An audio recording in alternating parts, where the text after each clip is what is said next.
would like to make an announcement. I am perhaps the least Kanban expert of this whole event. But why should you listen to this talk? Don't worry. The expert is just 1 minute away. She's called Gina. But you are the experts, although all of you can implement and optimize lean Kanban perfectly. Often you did not reach the maximum impact, which is possible. It's just really too often missed dramatically, in our opinion. When you reach the limits, you accept these limits very often much too soon. And we all gave up much too soon. It is too often optimized only within the agile bubble. We experienced the superpower in our transformation, and that's why we are not ready to accept these limits. We have found solutions to push these limits much further. Please listen to our story, but listen for yourself where we stood, where we wanted, what we wanted, and how we achieved that. And finally, what this could mean to you. Hello, my name is Gina, and I would like to tell you a little about Zeitgeist. Zeitgeist is a classical internet agency, and we exist since 23 years. This is our status quo, and 5 years ago I would not have imagined that. I feel very good about my company, and I'm quite proud of what we have achieved. Nowadays we have 74 employees, and just to give you an impression, typical projects rank from several hundred thousands of euros, and we support well-known customers. So this is our status quo. So, where do we come from? 6 years ago, we started our agile transformation. That means after 18 years of typical old-school traditional agency work. Our situation these times were really a little bit disappointing. We were almost 30 employees. We had a lot of experience, and we really could do some things really quite well. But the results, sometimes the results were good and makes us happy, but nevertheless, there were still too many bad faces. Still, there was too often the fight for the black zero to pay the next rent and the next salaries. So, to get a good idea of how such typical project goes, I would like to tell you a little story. A story of a typical internet project, and unfortunately this story is for real for a lot of agencies these times. The story I would like to tell you is the story about Project Island. And here are the secrets of projects. You can see this old traditional book of Project Island. So listen carefully. Once upon a time, there was a beautiful island. An island where people lived who loved to do projects. They loved it because they were very good in doing projects. They could leave the island at any time. But they stayed voluntarily on the island because doing projects was their passion. Of course, there were some not so nice places on the island. For example, the castle. The castle of the king. He's called King Client. He made all the rules. He made all the important decisions of the project, of course, what to do and how to do it. This was a century-long tradition. And why? Because he paid all the projects. That was the reason. Perhaps the most scary place on the whole island was the horrible estimation cave. All the inhabitants of the island admired those who possessed the incredible abilities of estimation. They admired those who dared to make the incredible time-consuming and painful estimates and negotiations inside the cave. And only if you look at this place from far away, you could see that it did not need any special skills to estimate in such detail. Because if we were far enough, you could see it is just a clumsy look into a crystal ball. And another place no one appreciated were these fields of specifications. All the details of the huge projects were always defined, were a whole year in advance, for example, and everyone acted as if they really knew everything in advance. But in the project there were the many changes and wishes, which of course had to be included, even though they were not described in the 100 page of the specs. So next time these details were also written extensively in these specs, and so the fields of specs grew higher and higher from year to year. But the wishes and changes that were described nowhere and still had to be inclusive were unfortunately not a bit smaller. But as soon as the supposed last hurdles of waste are overcome, the happy time on Project Island returned. Everyone was happy in the great project. Yes, also King Client. Time and money were still sufficiently available because we are in the beginning of a one-year project, so that he could demand and enforce more and more fancy special requests. And maybe that's why the time of happiness did not last very long. Large project clouds darkened the sky of Project Island.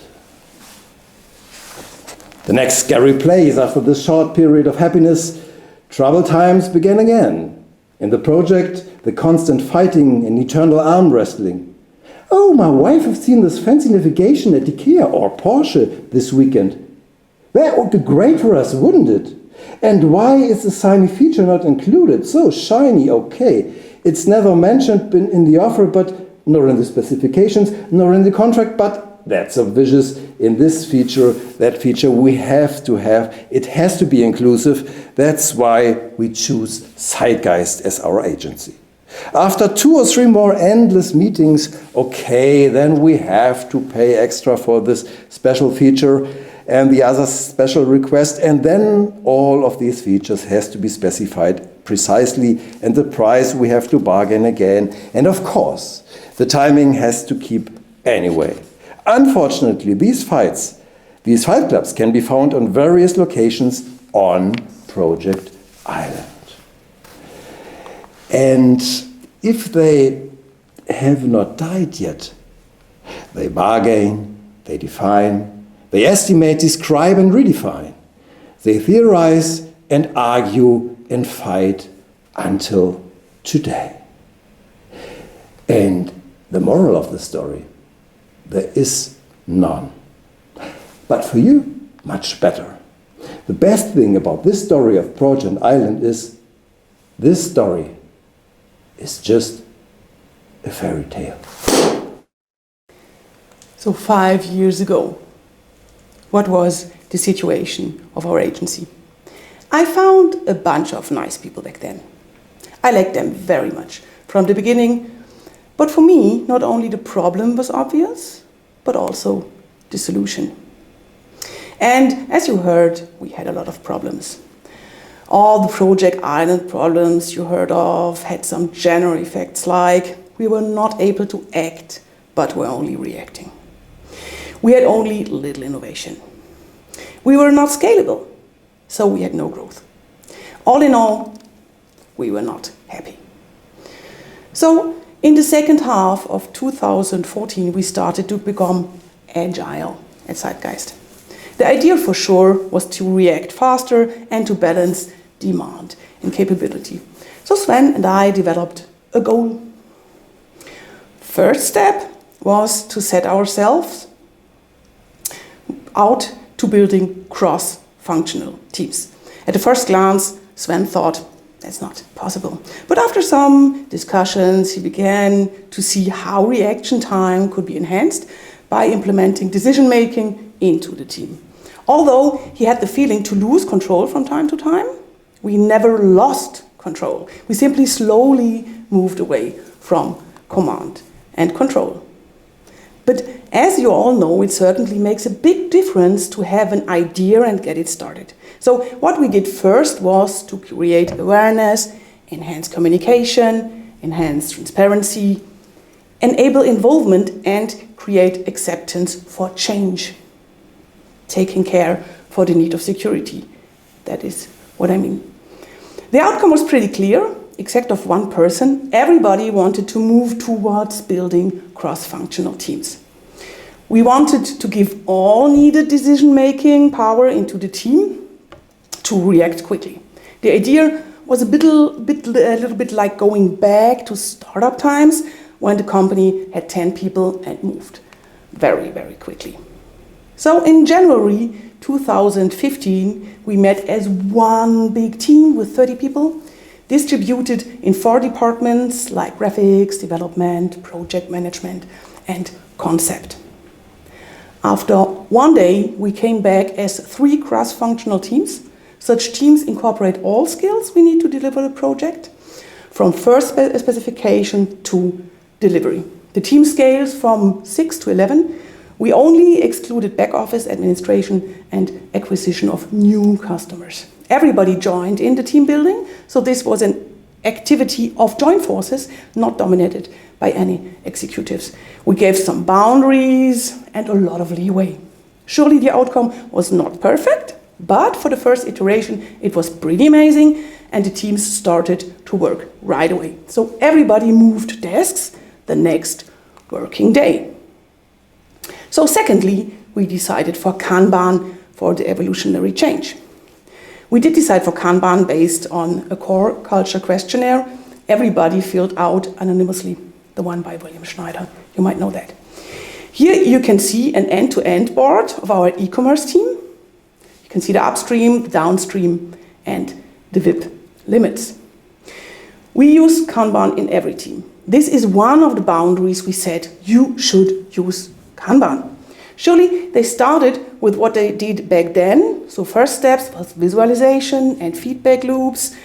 And this for sure changed the teams over time. We also used Kanban for changing the whole structure, meaning the transition. This helped me a lot to track the situation and see what was going on and what the next steps could be. From the beginning, Sven was very highly involved and 100% supportive. We had a lot of vivid discussions, and Sven's task was to make the goals idea I presented bulletproof. This was never an easy and calm process, for sure, but more like treating the goals and ideas with sandpaper. We developed a pretty good contending culture and feedback culture. As you know, feedback loops are essential. They need to be done, and the smaller you increment, the faster you move.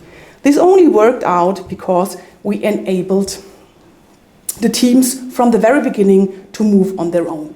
To make this possible, we implemented the 2 Kanban roles. Although the roles had no name back then and were not accepted by the whole Kanban community, so we invented them ourselves. So they had another name in our Zeitgeist universe and a slightly other profile, but all in all they match. The people in these roles took care of that it happened from the very first day on. They do this as an additional role to their daily job and are granted time and leeway to do so. The SDR is voted yearly by the team, and the SRM is suggested yearly by the team and needs to be accepted by Sven. But what really happened 5 years ago is following. Let's go back to Project Island. We had an enchanted prince named Sven. And he has been enchanted for almost 20 years. One day, an agile fairy named Gina came by. He told her his story, and she redeemed him.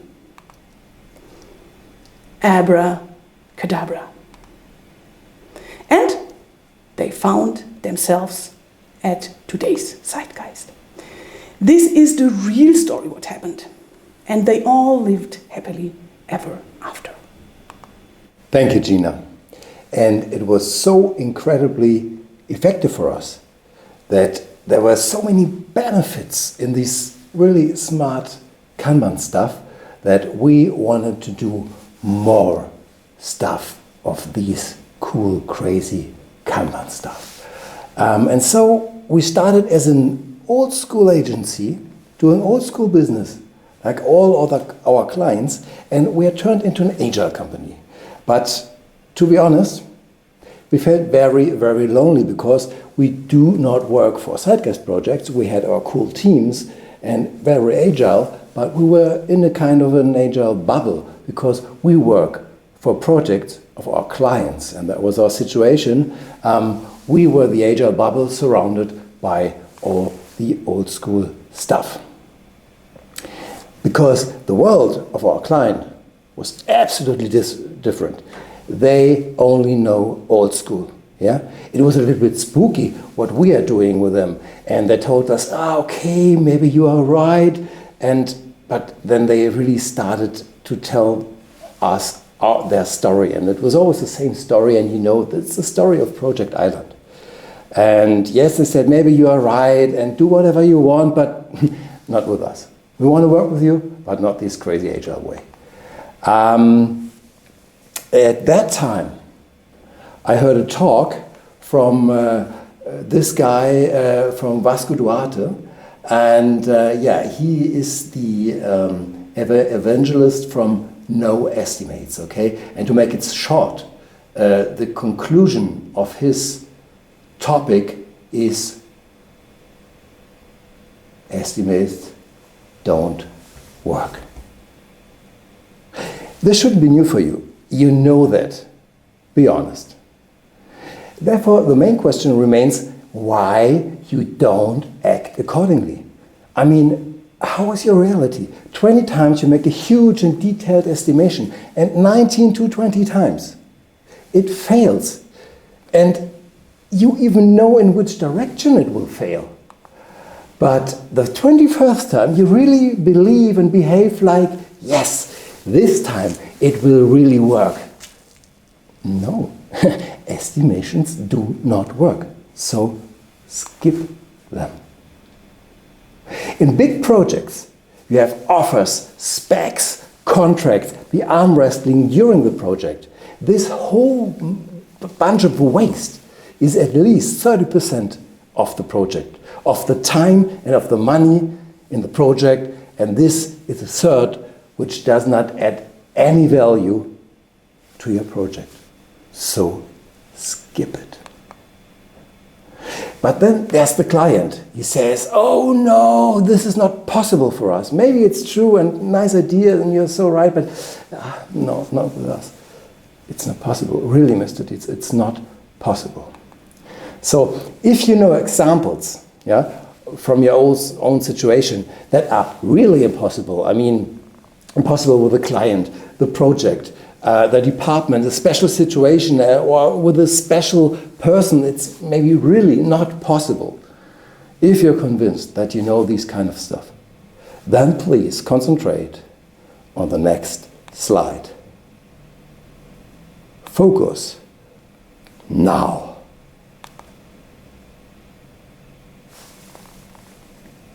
Until the end of this talk, your mind and your synapses are now open to receive something new. That could be very interesting because what you thought is not true. We decided not to stay inside our agile bubble. No, we declared fight to old school business. Yeah? Right now I'm a realist in German and Gina is a realistin, and we started with no more waste. I mean, 1/3 of the project. The truth is, whether it will cost 150,000 or 250,000 euros, we don't know. and the other agencies, they also don't know. The main thing which decides whether it will end on 150 or 250,000 is the behavior of the client. Does he understand lean and agile? Then we will end maybe less than 150,000, and if not, then maybe more than 250,000. But no estimates, absolutely no estimates, does not work for client, because you can't say, we don't know how long it does take and how much it will cost, and we will see at the end of the project. Nobody will do this. So what we tried to find out was raw estimates. We invented raw estimates. This is the smallest possible amount of old school stuff to create enough security and certainty for the client. And this is how it looks like. This is a raw estimation. Yeah? Imagine a call for a new agency. Okay, someone calls us, hey, yeah, we're looking for a new agency. We want to do a relaunch. Okay. We pretend to take part of this pitch, and then we try to find out what their real goals are, and maybe they really need a relaunch. But sometimes we find out what their real goals are, and then it's a very cool situations to show them that you don't want their whole money.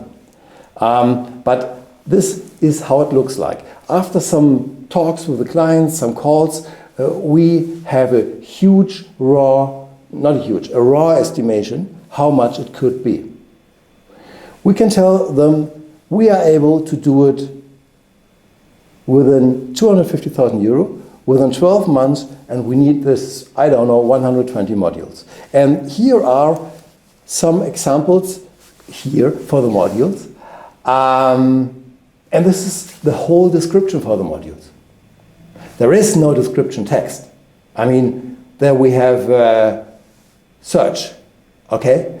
This is a description there will be a search, and how big and with kind of features we will decide together within the project to use the money as clever as it can be. Sometimes they receive a heat map as an offer. Ooh, that's confusing for them. Yeah, we need a real offer, really.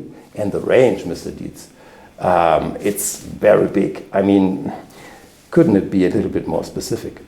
Then my answer often is yes, that was also my first thought when we received your requirement. And there is no detail in what are your real results are. We really try to find out what they want. They don't want a relaunch, why they want a relaunch, they want an effect and why they need this effect, and really ask them what they want, what they really want, what they really want. And then sometimes you can say, okay, if this is your real goal, then maybe you don't need this huge relaunch.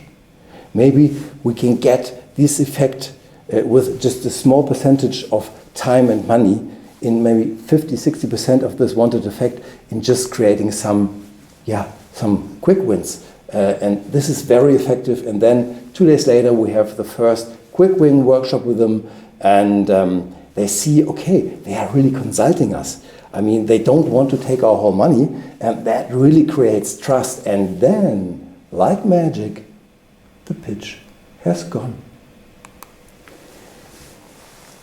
Estimations really do not work, but what works is prediction. Estimation is to think and discuss about when you have 0% of real experience in this specific project.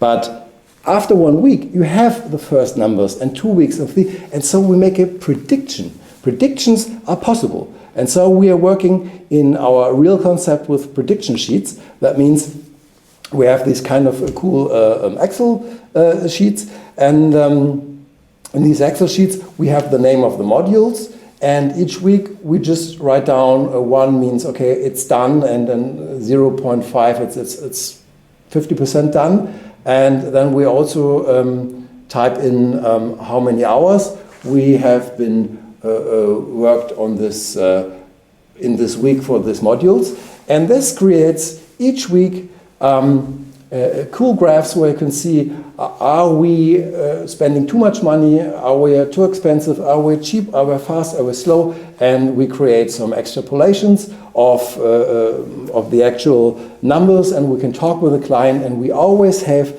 a good control also with this crazy stuff what we're doing in this project. And in our experience, much better control than in these normal old school projects.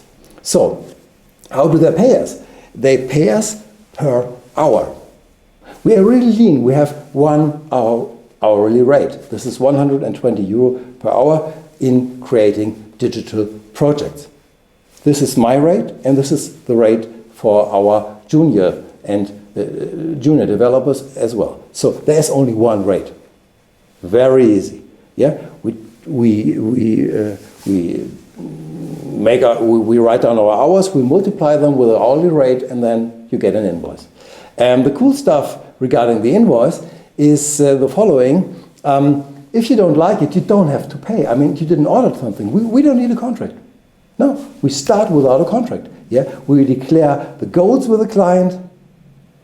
We make, with our experience and our skills, we make the raw estimation, and we try to beat the time and the money, and then we go and to reach the result as lean as possible. And it really works.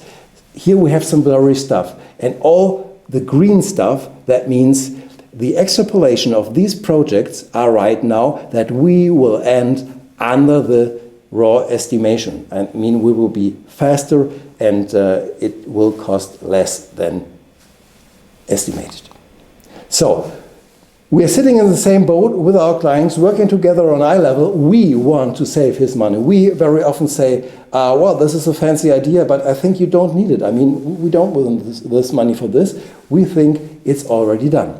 And this is very convincing for the client that we don't want to take the money, we want to achieve really the goal. And yeah, how do we do it in the reality? We try to do it as lean as possible, and we have a very, very strong weapon for this. And this weapon is first to define goals. What are your goals? No more than 3 goals, and it's possible. And then we are trying to delete the fancy stuff, the nice to haves, all these crazy stuff. And we are very, very strict with the client. That means when there's all these fancy rebriefing, oh, thank you very much for your design, and we like it a lot, and maybe you could do this line a little bit thicker, maybe 1 pixel, and this shadow a little bit darker, and stuff like that. This won't work with us. This is waste of money, and we don't want to waste the money from our clients. So we invented the very famous Ponyhof. It's German for pony yard, for a horse yard, where everything is fine. And all these fancy ideas, couldn't it be a little bit nicer, warmer, darker, or stuff like that? Maybe it could be, okay, nice idea. We will write it on the Ponyhof liste. This is also here. You can write it down on a notepad. And it's an interesting idea. We'll write it down, but we won't do it now, because this fancy idea is for sure not this task which will create the biggest value in the next step. So we will write it down, and finally we will see whether we have some money and time left. We can have a look on this long Ponyhof list, and maybe we think it was a nice idea in that moment, but we don't really need it. And this is a very, very good way to cope with these fancy ideas, these nice to have, these ribbons, these egg-laying wool milk pigs, all these useless shadows, useless personal opinions and tastes. Clients are paying so much money just for their opinion and their taste. And it's our work to be a real consultant, to tell them that they don't need it. The never-ending edge cases, they all live here on this Ponyhof. And write it down, but don't do their fancy Ponyhof stuff.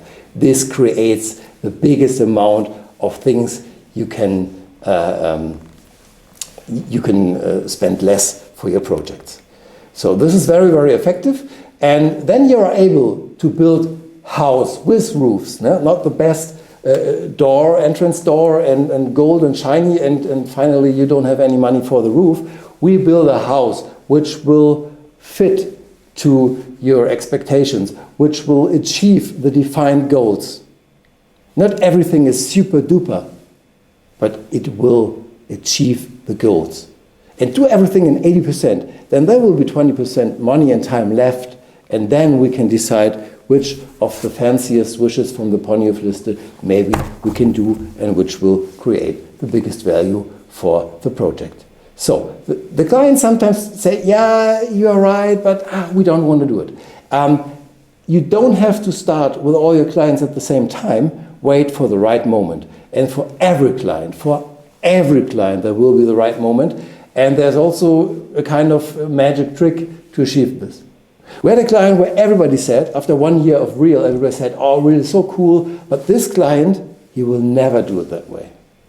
But then there was a meeting. It was a fine meeting, and then he said, oh, Mr. Ditz, I have a description, a briefing for you, and we see each other next week. Please bring a specified offer, not too expensive. I will sign it because we need it. It's urgent and is very important. Switch. Next week, his first question was, oh, Mr. Ditz, do you have my offer? And I said, no, I don't have your offer. I don't waste the time to make an estimation theoretically to think about maybe how much it could be. It was so safe, your briefing, that we know what to do. We just did it. We know that it took 68 hours. This is no estimation, this is the truth. Okay? We took the risk and we are ready. And it was a little bit, oh my God, who gave you? No, nobody gave us an offer. It was just our risk. It was so safe. We did it to show you how fast it can be. Because you said it's important and you need it very, very urgent. So there is no other method to be faster than this. And that was very convincing for him. And he was fair and he said, wow, 68 hours just for this long pager? That's a good price. I mean, last time it was more than the double of the price. And I said, yeah, but sometimes if we do it lean, it's possible that way. And he has to do it to see it, to feel it in real and not in the theoretically. And wait for this opportunity and then work in advance, take the risk and convince him, and there's no argument for him not to do it the next time the same way. And then you have as a result faster, cheaper, better projects. It really, really worked. And that was the base for our success in this stuff. And then it began to run and create the first bigger attention. And this is a topic where Gina can tell us a little bit more. This all not only made it possible to implement 2 other products in our portfolio, but also attract some attention. As a consequence, we wrote articles about it and did several talks. In addition, our customers and other agencies saw that we fix problems which they have themselves. We were asked to help by our customers and other agencies, so we did help. What was surprising to us, that not only agencies like ourselves and our customers asked for help, but also companies unknown to us and far outside our section of industry. The most interesting case study here was RE.A.L, editor and publisher of books. In fact, the oldest printing house in the world. Over 500 years ago, they printed the Bible for Luther. So this is real old school business. And it has really attracted attention. Here you can see how Swiss television is making a documentary about the transition. This documentary was aired at the end of last year.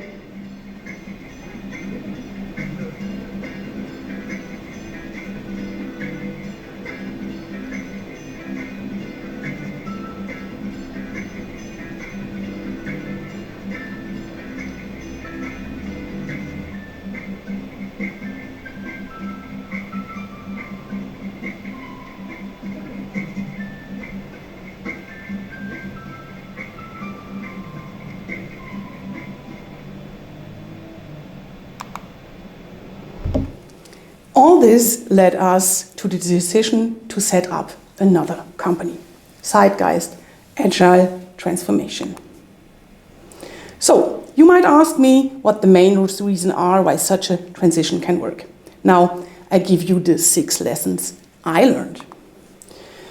Make sure a competent team leads through a change. A team of leadership, credibility, analytical and communicational skills, avertiveness, and ongoing engagement.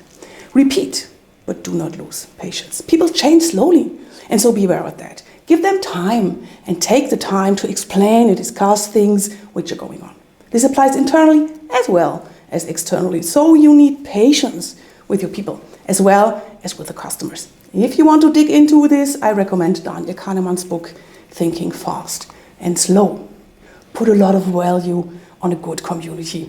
This also applies internally as well as externally. Always remember that communicate, that everyone is in the same boat, and take care that everybody learns to communicate at eye level, no matter who to whom.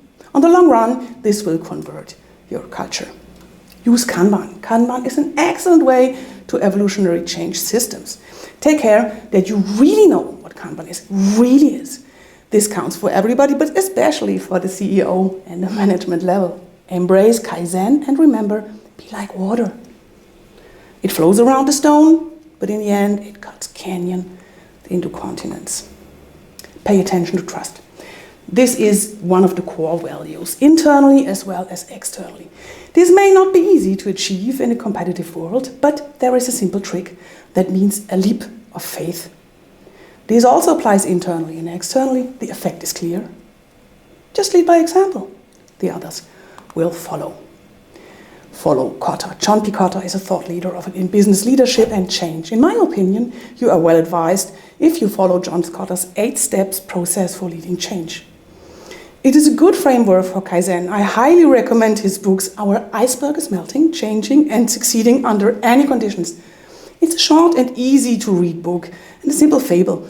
It tells a charming story about a penguin colony in Antarctica and illustrates the key truth about how we deal with the issue of change. Distribute this book in a massive quantity in the group.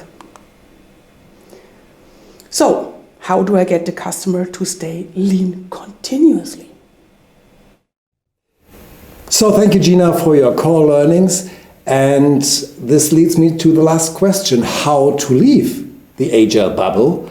And one important thing is really to know what are your abilities, what are the things which you really love, which are the things where you, your clients, your company are really good in.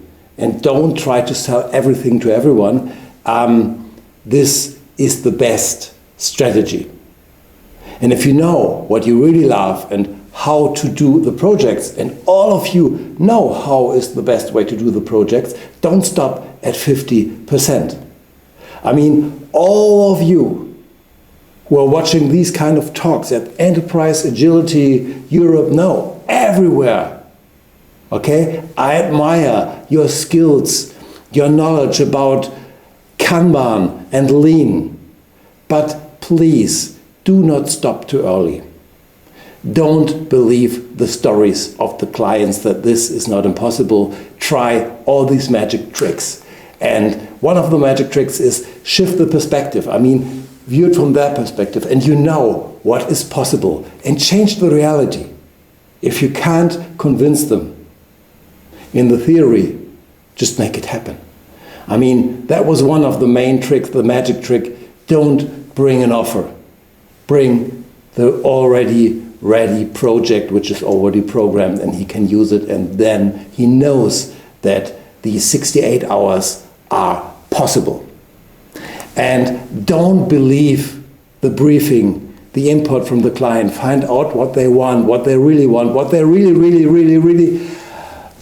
want. And then they will see that you want to consult them, that you are true, and you will save money for them.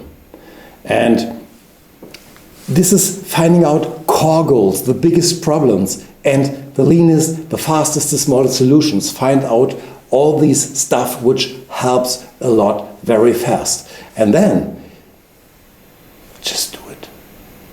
Don't make it theoretically. No, lead by example. Yeah? Find out which has the best result with a small investment. Show them what is possible. Make it real. Yeah? And don't accept these silly, oh no, you're so true, but not with us and it's not possible. Then just do it. Do it in advance. Okay? If you're sure, take the risk. That is really convincing. That is really convincing. I can promise you. These are the core learnings from this 68-hour story. And the story is not a story. The story is true. This is the way you can convince your clients, and they will see that their old school business is not valid anymore. So fight the old school business. Don't believe the old stories. Be a realist or be a realistin, and I won't accept, yeah, you're so interesting theory and I love real, but not with our clients. No, I don't want to know with which client or which project is this absolutely not possible. This is not interesting. Let's focus on where it could be possible. Okay, start with the one where maybe, and then you will make more experience in how to sell the stuff, how to do these kind of projects, and you will see that it is possible. But please, please, think about agility, and you know all the rules. Do it step by step. I mean, viva la evolución. Yeah, and you can really make it happen. You can achieve much more, so much more with your cool and great knowledge about Kanban and agility. And don't think, I will think about it, maybe I will try it. No, it won't work. Please do me a favor. Start now, or at least tomorrow. And if you want to have it in one short sentence, find out what you love, what you really, really love. I mean, and then you can see this is what you know. You have to know what you really love. And then, if you're in projects and you want to fight these old school business, then it comes to raw estimations. And just add it to it. And you will see that your projects will go better and better. And then always stay with your agility, not in theory, do it for real. Add it. And finally, stay always lean. Show them where the Ponyhof-Liste is really important, where they can save money. And finally, you have your final goal. And you will say, together with the clients, we love real. Start it, try it, and find out what the power of real Kanban is. Thank you very much. So thank you very much for your attention. And I would like to say goodbye to you, but we are curious about your questions, so please throw them in